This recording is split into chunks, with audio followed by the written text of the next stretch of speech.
आई लोग के अपन स्टूडियो महादेव स्टूडियो में भोजपुरी सुनवैया के भोजपुरी गवैया के सब श्रोता लोग के अभिनंदन बाटे और स्वागत बा।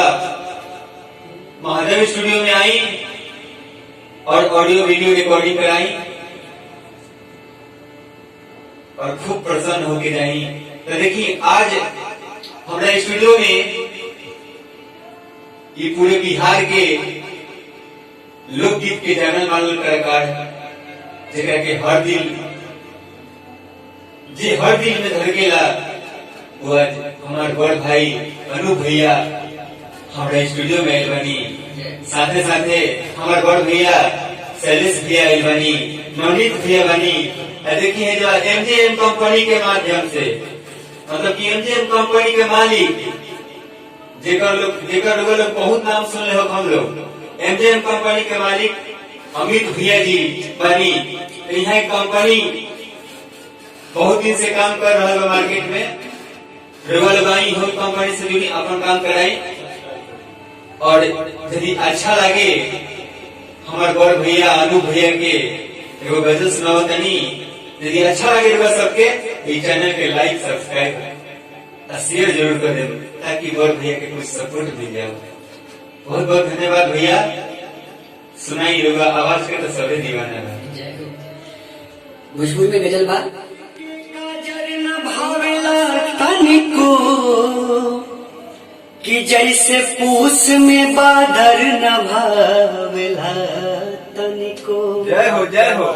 ऊ जब से छोड़ के हमके गईले अकेले, ऊ जब से छोड़ के हमके गईले अकेले हो तब से चांद छत पर न भावेला तनिको। हम मान भी लेकिन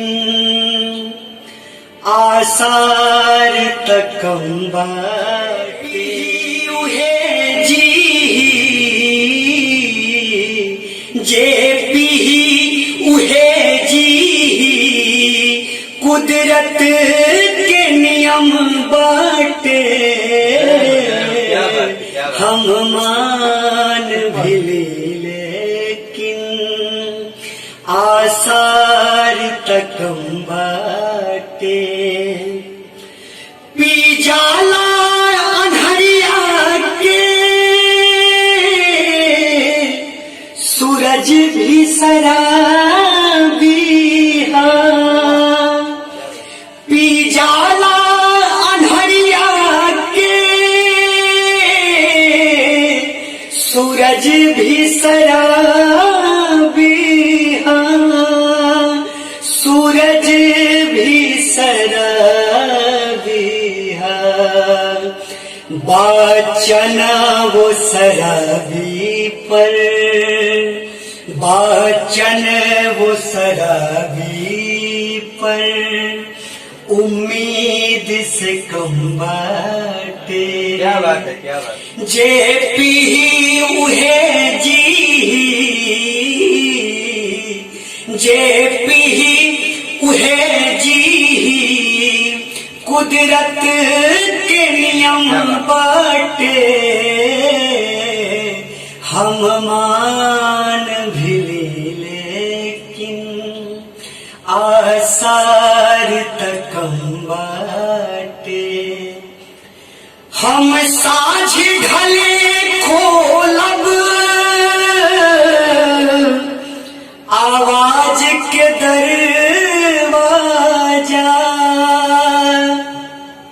हम साझ ढले खोलब आवाज के दरवाजा आवाज के दरवाजा।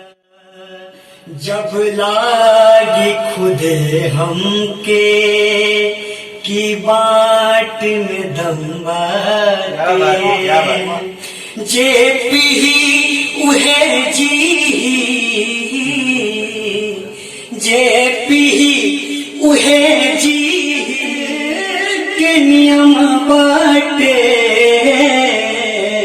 हम मान इरशाद खान सिकंदर के लिखल गजल है। अंतिम लाइन देखिए, सुन कितना अच्छा बा। प्याला के लिखा लागे महबूब के दूनों, लिखा लागे महबूब के दूनों, महबूब के दूनों, जे पिए सफल होकर, जे पिए सफल होकर, कुल सातो जन्म बाटे। क्या बात है, क्या बात है। जे पिए सफल होकर, कुल सातो जन्म बाटे। जे पी उहे जी, जे पी उहे जी, कुदरत के नियम बाटे। हम मान भिलीले आसार तकम बाटे, आसार तकम बाटे।